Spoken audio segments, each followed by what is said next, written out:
Ayo, mari Tuan. Mari silakan.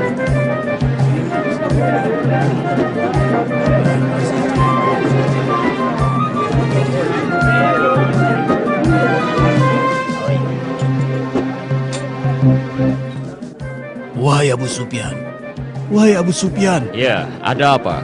Kami telah menjual seluruh barang dagangan yang kami bawa dari Mekah. Lalu apa yang kau tunggu? Cepat kau beli seluruh barang-barang yang ada di sini untuk kita jual kembali ke Mekah. Agar keuntungan kita bertambah. Benar.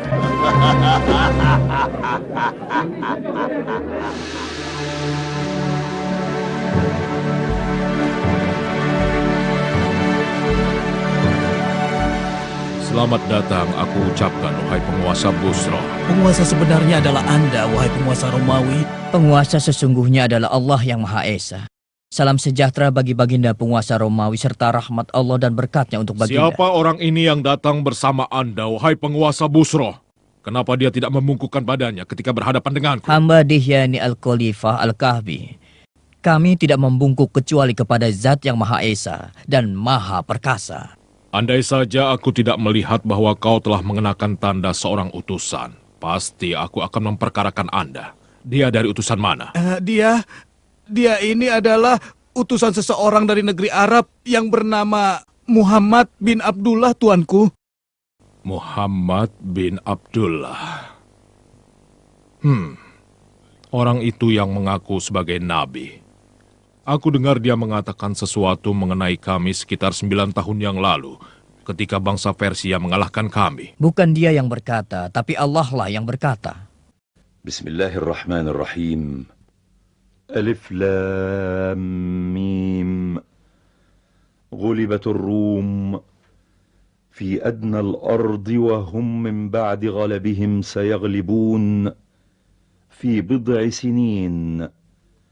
لله الأمر من قبل ومن بعد ويومئذ يفرح المؤمنون صدق الله العظيم. Maha benar dia yang mengutus Anda untuk menyampaikan apa yang dia terima dari Tuhannya. Terbukti kami telah menang menghadapi Persia. Dan diriku telah berkaul bila menang menghadapi Persia, aku akan berjalan kaki dari Hom menuju Baitul Maqdis. Dan aku telah melaksanakan kaulku. Benarkah kalian bergembira atas kemenangan kami? Benar sekali. Karena kalian pemeluk agama Nasrani yang menyembah Allah, sedang bangsa Persia adalah penyembah api, air, dan berhala. Oh, begitu. Baiklah, bawa kemari suratnya.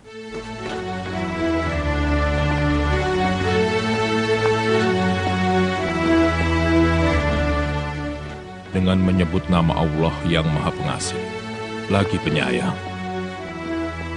Dari Muhammad hamba Allah dan utusannya, ditujukan kepada Heraklius, penguasa Romawi, keselamatan bagi yang mengikuti petunjuk.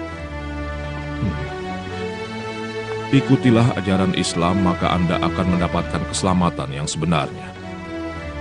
Ikutilah ajaran Islam, maka Anda akan mendapatkan pahala 2 kali lipat.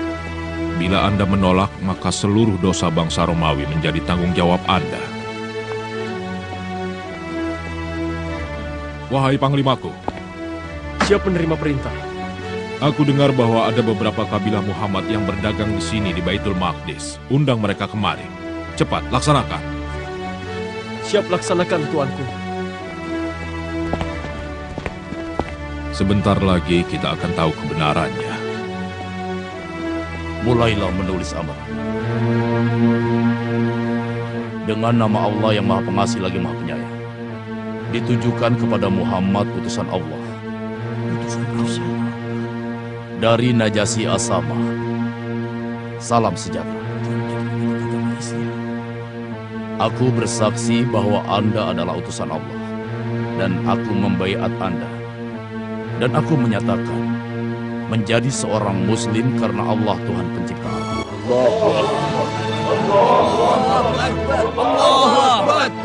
Kami sudah siapkan bahtera buat Anda dan saudara-saudara Anda yang hijrah ke sini untuk kembali bersama-sama ke Madinah. Ayo buat segar. Mari. Ya, silakan Tuan, silakan. Apakah Anda yang bernama Abu Sufyan Syakir bin Harb al-Umawi? Benar. Tuanku Kaisar Romawi ingin bertemu dengan Anda dan mereka yang beserta Anda. Untuk apa? Kami tidak melakukan kejahatan.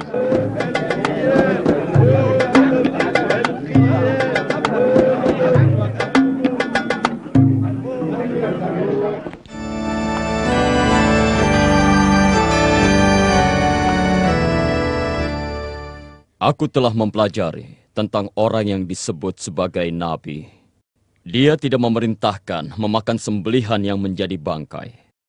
Dia bukan seorang penyihir sesat. Dia bukan pula paranormal yang kerjanya berbuah. Aku telah menemukan pada dirinya tanda-tanda kenabian. Dan itu tidak bisa dipungkiri. Lalu bagaimana Anda membalas suratnya?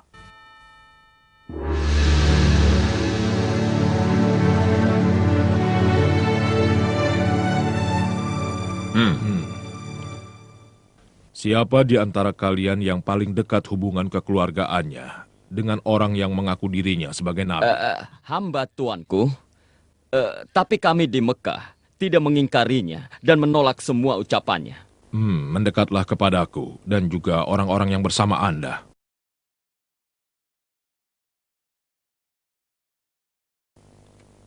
Wahai Abu Sufyan, aku akan bertanya padamu tentang Muhammad dan kuperingatkan agar kau tidak berdusta. Dan untuk yang lain, kalau dia berdusta, tolong beritahu padaku. Mengerti?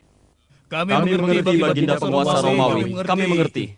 Ceritakanlah tentang silsilah keluarga Muhammad. Dia keturunan dari keluarga yang agung dan mulia. Adakah di kalangan kalian yang mengaku sebagai nabi sebelumnya? Tidak ada, Baginda.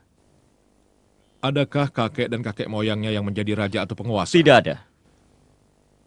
Apakah pengikutnya dari golongan kelas atas atau golongan kelas bawah? Pengikutnya dari golongan kelas bawah. Apakah pengikutnya semakin berkurang? Bahkan bertambah terus. Apakah kalian pernah menemukannya berdusta sebelum dirinya mengaku sebagai nabi? Ayo jawab. Kami memberinya gelar orang yang jujur dan terpercaya, tuanku. Pernahkah dia berkhianat? Kalau bukan kalian ada di sini, dan kekhawatiranku kalian membongkar kedokku di masyarakat Quraisy, aku pasti berbohong dan akan kukatakan sesukaku tentang Muhammad. Aku menunggu jawaban dari Anda. Belum pernah, belum. Tapi saat ini kami sedang mengadakan gencatan senjata selama 10 tahun. Dan kami tidak tahu apakah dia akan berkhianat atau tidak. Apakah kalian memeranginya? Bentrokan di antara kami sering terjadi. Satu masa mereka menang dan satu masa kami yang menang. Lalu apa yang dia serukan? Dia sering berkata, "Sembahlah Allah yang Esa, dan janganlah kalian menyekutukannya dengan sesuatu." Dia juga melarang kami menyembah berhala yang telah disembah oleh nenek moyang kami. Dia memerintahkan kami sholat dan berlaku jujur, menjaga kehormatan, bersilaturahmi, menepati janji, dan juga menjaga amanah. Kalian dengar? Dia bukan seorang keturunan raja. Jadi dia mengaku sebagai nabi bukan karena menginginkan tahta nenek moyangnya. Pengikutnya dari golongan kelas bawah seperti pengikut Isa Al-Masih.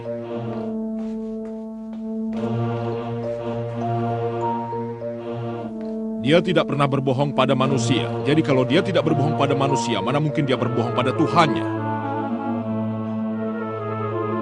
Dia memerintahkan jujur dan menjaga kehormatan dan menyerukan agar menyembah Tuhan yang satu. Aku mengetahui bahwa akan datang seorang nabi, namun aku tidak menyangka bahwa dia datang dari golongan kalian. Bila keterangan kalian benar, maka dia berhak memiliki tempat di mana aku berdiri. Bila diriku berada di sisinya, akan kucuci kakinya. Itulah yang akan aku lakukan bila aku bertemu dengannya. Ini tidak mungkin. Ini aneh. Diam kau.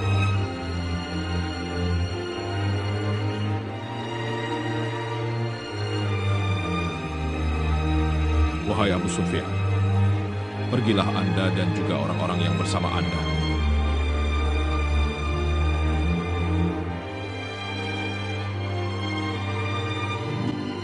Tersenyumlah. Bergembiralah, wahai Dihya.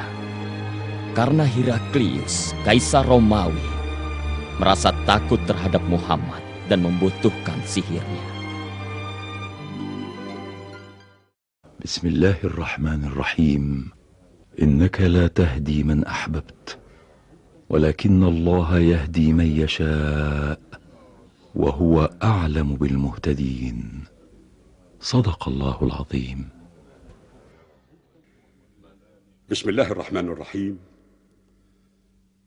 الذين يتبعون الرسول النبي الأمي الذي يجدونه مكتوبا عندهم في التوراة والإنجيل يأمرهم بالمعروف وينهاهم عن المنكر ويحل لهم الطيبات ويحرم عليهم الخبائث ويضع عنهم إصرهم والأغلال التي كانت عليهم. فالذين آمنوا به وعزروه ونصروه واتبعوا النور الذي أنزل معه أولئك هم المفلحون. صدق الله العظيم.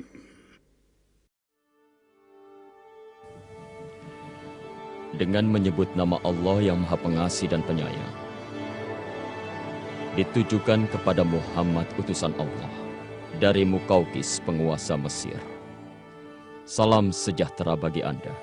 Setelah saya membaca surat dari Anda dan telah saya pahami isi suratnya dan juga ajakan yang Anda tulis, saya telah mengetahui akan datang seorang nabi, dan nabi yang ditunggu-tunggu itu akan dibangkitkan di daerah Syam.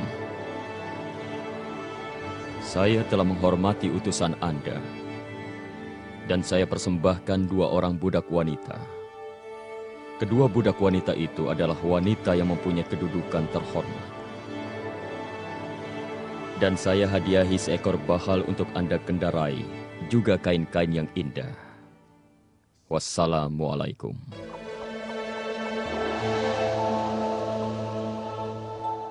Demikianlah kisah pertemuanku dengan Heraklius, penguasa Romawi, ya Rasulullah. Beliau menyertakan kepulanganku dengan berbagai macam hadiah, harta, dan kain-kain yang indah. Demikian pula halnya dengan Mukaukis penguasa Mesir. Beliau menyambutku dengan penghormatan yang luar biasa dan juga memberikan hadiah bermacam-macam untuk Anda, Rasulullah. Beliau mempersembahkan buat Anda 2 orang budak wanita yang di Mesir mempunyai kedudukan terhormat. Mereka adalah Maria dan Sirin. Dan mengenai Kisra penguasa Persia, dia telah merobek-robek surat Anda, ya Rasulullah. Saat itu juga Rasulullah berdoa kepada Allah, memohon agar kerajaan Kisra dirobek-robek. Hei Muhammad, Yahin Shah, sang raja di Raja Kisra, memerintahkan Raja Bazan untuk menangkap Anda. Ayo bangunlah, bangunlah. Ikutlah bersama kami untuk menghadap Kisra. Bila Anda menolak ikut kami, maka bala tentara kami akan merubah dataran ini menjadi neraka. Meskipun dalam keadaan terancam, Rasulullah Shallallahu Alaihi Wasallam meminta kedua prajurit itu kembali menemui beliau keesokan harinya. Kenapa? Beri dia kesempatan untuk berpamitan dan mempersiapkan perjalanan yang amat panjang esok hari.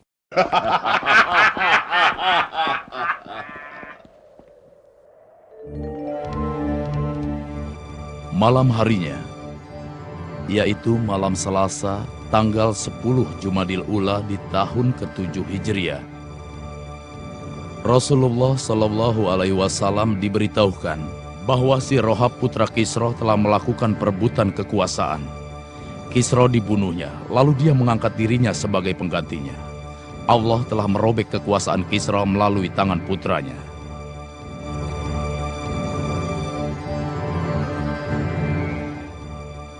Keesokan harinya, Rasulullah memberitahukan mereka apa yang sudah terjadi. Sadarkah engkau atas ucapanmu, Muhammad? Apa kau ingin kami menyampaikan kepada raja semua ucapanmu itu? Rasulullah Shallallahu Alaihi Wasallam bersabda kepada keduanya, "Ya, dan kalian sampaikan kepada Badzan bahwa agamaku dan kekuasaanku akan melebihi apa yang telah dicapai Kisra."